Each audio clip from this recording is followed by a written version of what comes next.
तो अभी हम लोग हिंदी को ऑब्जेक्टिव क्वेश्चन करेंगे बच्चों। काफ़ी इंपॉर्टेंट होने वाला है ये वीडियो, एंड तक पूरा बने रहें। देखिए यहाँ पे व्याकरण के क्वेश्चन भी आपको करा दिए जा रहे हैं और चैप्टर के जो इम्पोर्टेंट चैप्टर हैं उनसे भी कुछ ऑब्जेक्टिव क्वेश्चन करा दिए जा रहे हैं जो काफ़ी आपके लिए हेल्पफुल रहेंगे। देखिए बच्चों, सबसे पहले आप यहाँ देखिए पैराग्राफ का पूछा गया, तो पैराग्राफ से भी आपको क्वेश्चन मिलेंगे और काफ़ी इंपॉर्टेंट है। सबसे पहले आपको ध्यान देना है कि पैराग्राफ आपको सही से पढ़ना है। पैराग्राफ अगर सही से पढ़ते हैं तो इसका आंसर आप सही से दे पाएंगे। हमारे जीवन में साहित्य का बहुत महत्व है, तो ये इसको आप पूरा पढ़ ले, उसके बाद हम आगे बढ़ते हैं।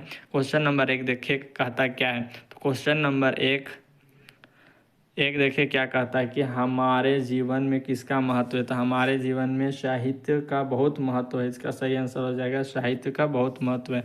आप दूसरा नंबर देखिए कहता क्या है, साहित्य मानव जीवन का क्या है। तो साहित्य मानव जीवन का क्या है, पथ प्रदर्शक है, इसका सही आंसर हो जाएगा। आप देखिए तीसरा नंबर, इसमें व्याकरण भी क्वेश्चन पूछे गए हैं। देखिए अगले आबर, समाज रसलता को कब चला जाता है। तो कब चला जाता है, तो इसका सही आंसर हो जाएगा जब साहित्य छीन होने लगे, इसका सही आंसर हो जाएगा। आप देखिए 4 नंबर, समाज किसकी भांति समाज के समस्त विकारों का हरण करता है। तो किस प्रकार हरण करता है, सूर्य की, इसका सही आंसर हो जाएगा। आप देखिए 5 नंबर, उपयुक्त गद्यांश का उचित शीर्षक दे, इसका सही शीर्षक क्या हो जाएगा, सी नंबर, साहित्य का महत्व।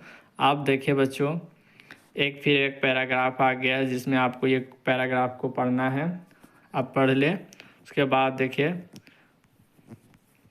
अब आगे क्वेश्चन में देखिए 6 नंबर कहता है क्या है, हमें क्या नहीं काटना चाहिए। तो क्या नहीं काटना चाहिए, पेड़ नहीं काटना चाहिए, इसका सही आंसर हो जाएगा। आप देखिए 7 नंबर, संहार के बाद किसकी तरह पछताएंगे। तो किसकी तरफ पछताएंगे, अशोक की तरह पछताएंगे, इसका आंसर हो जाएगा। आप देखिए 8 नंबर, पेड़ हमें क्या देते हैं। तो पेड़ हमें क्या देते हैं, शीतल छाया देते हैं, इसका आंसर हो जाएगा।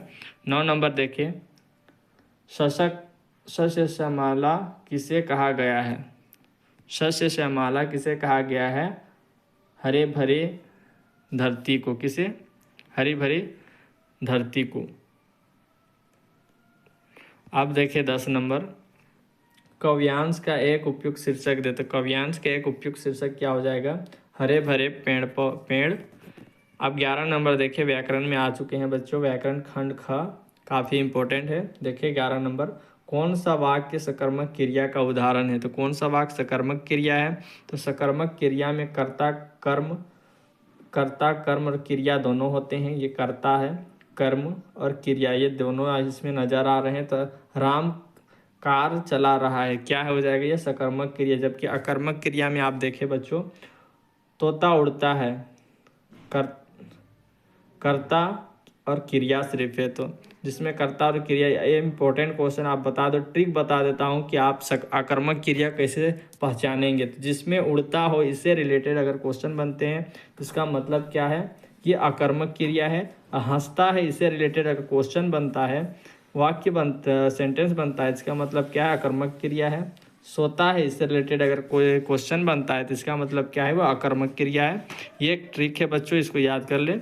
अब देखिए 12 नंबर कहता है क्या है, कौन सा वाक्य आकर्मक क्रिया का उदाहरण है। तो आकर्मक क्रिया का उदाहरण आपको मैं बता चुका हूँ कि सीता पत्र लिखती है, तो ये नहीं होगा क्योंकि सीता क्या लिख रही, पत्र लिख रही, इसका निकल रहा है। मयूर नाचता है, मयूर नाचता है, तो सही आंसर क्या हो जाएगा, ये आकर्मक क्रिया है, बी नंबर इसका सही आंसर हो जाएगा। आप देखिए 13 नंबर, कौन सा तारा का एक अर्थ है। कौन सा तारा का एक अर्थ है, तो इसका सही आंसर हो जाएगा नक्षत्र एक तारा का अर्थ है। अब 14 नंबर देखिए कहता क्या है, दो या दो से अधिक पदों के मेल को क्या कहते हैं। तो दो या दो से अधिक पदों के मेल को उपसर्ग कहते हैं, क्या कहते हैं, उपसर्ग कहते हैं, इसका सही आंसर हो जाएगा। अब देखिए 15 नंबर, देखिए बच्चों थोड़ा सा गलती हो गया यहाँ पर, ये दो या दो से अधिक पदों के मेल को क्या बोलते हैं, जिसको बोलते हैं समास बोलते हैं, इसका सही आंसर हो जाएगा, उपसर्ग नहीं समास, ये गलत था, ये समास हो जाएगा। अब देखिए 15 नंबर, आजीवन कौन सा समास है। तो आजीवन जो है वह अव्ययभाव समास है। कौन सा है? अव्ययभाव समास। अब देखिए नीला है जो कंठ किस समास का विग्रह है? किस समास का विग्रह है? यह हो जाएगा कर्मधारय समास। क्या? कर्मधारय समास का सही आंसर हो जाएगा। अब 17 नंबर देखिए, राजकुमार इस शब्द में कौन सा समास है? तो राजकुमार इस शब्द में तत्पुरुष समास है। कौन सा समास है? तत्पुरुष समास है। अब देखिए 18 नंबर, कहता क्या है?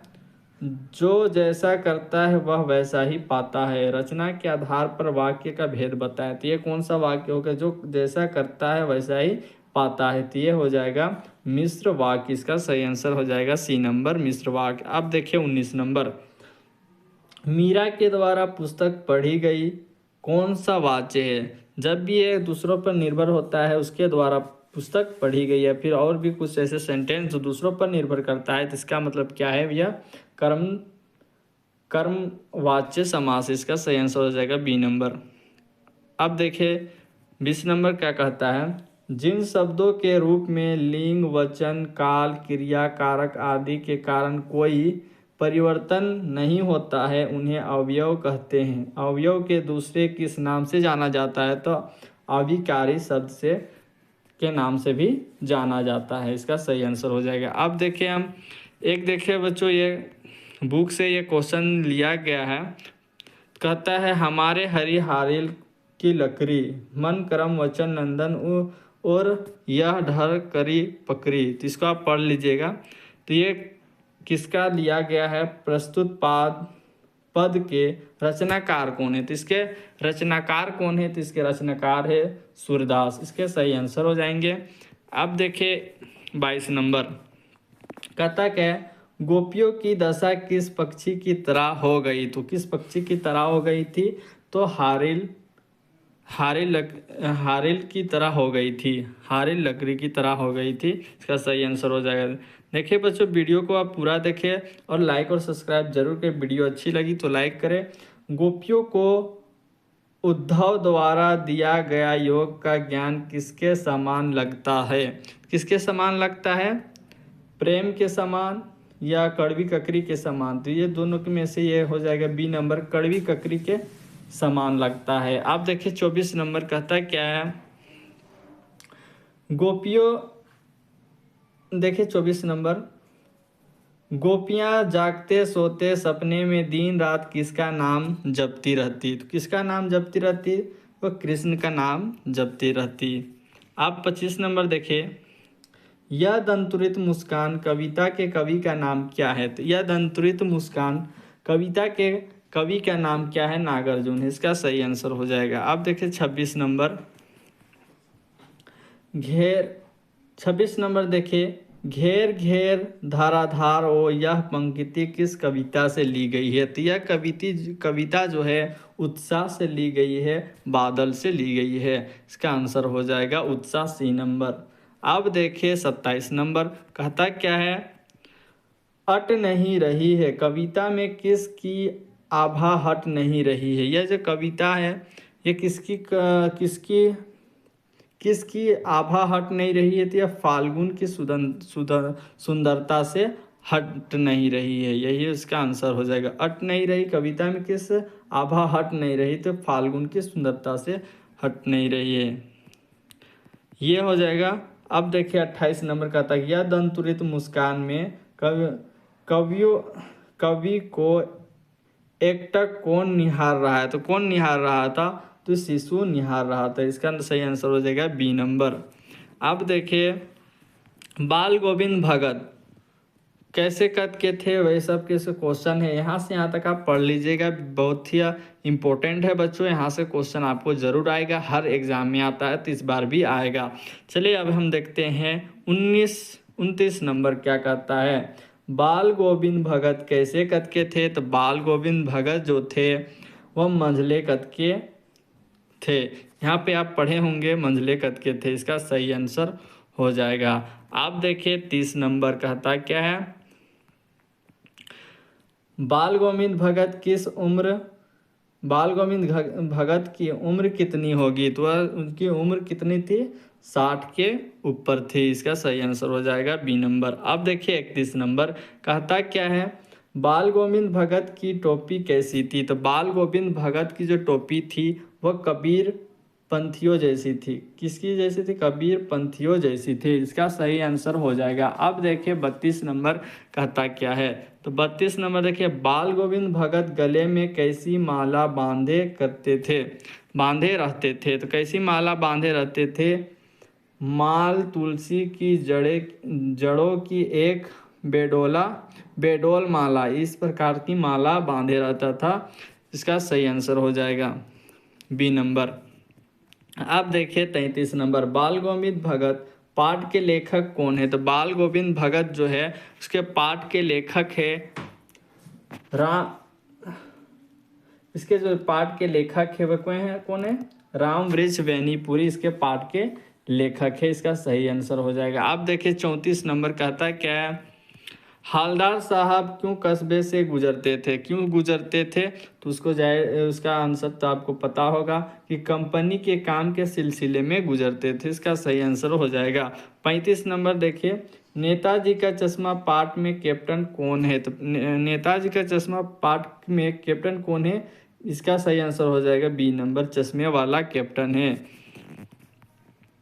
अब देखिए 36 नंबर, इसका बी नंबर हो जाएगा, चश्मे वाला। अब 36 नंबर देखिए, नेताजी का चश्मा पाठ में पान वाला उदास क्यों हो गया? क्यों उदास हो गया? क्योंकि कैप्टन की मृत्यु हो गई, इस कारण से वह उदास हो गया। अब देखिए, माता से केवल दूध पीने तक का नाता था, इसको आप पढ़ लीजिएगा, यहाँ से भी क्वेश्चन आएंगे। देखिए कहता क्या है, माता का आंचल कहानी के लेखक कौन है? तो माता के आंचल कहानी के लेखक है शिव पूजन सहाय। इसका सही आंसर हो जाएगा शिव पूजन सहाय। अब देखिए 38 नंबर कहता क्या है, भोलानाथ का वास्तविक नाम क्या था? तो भोलानाथ का वास्तविक नाम जो है तारकेश्वर नाथ था। आप इसे याद कर ले बच्चों, काफ़ी इंपॉर्टेंट है। देखिए 39 नंबर, लीलार शब्द का क्या मतलब है? तो लीलार शब्द का मतलब क्या है? लालट। इसका सही आंसर हो जाएगा डी नंबर। अब देखिए 40 नंबर, भोलानाथ के सिर में क्या थी? तो भोलानाथ के सिर में क्या थी? लंबी लंबी जटाएं थी। ये क्वेश्चन एग्जाम में पूछा जा चुका है, तो आप इसे याद कर ले, काफ़ी इंपॉर्टेंट है बच्चों। अगर ऐसी वीडियो देखनी है तो हमारे चैनल को लाइक और सब्सक्राइब जरूर करें, क्योंकि आने वाला नोटिफिकेशन आप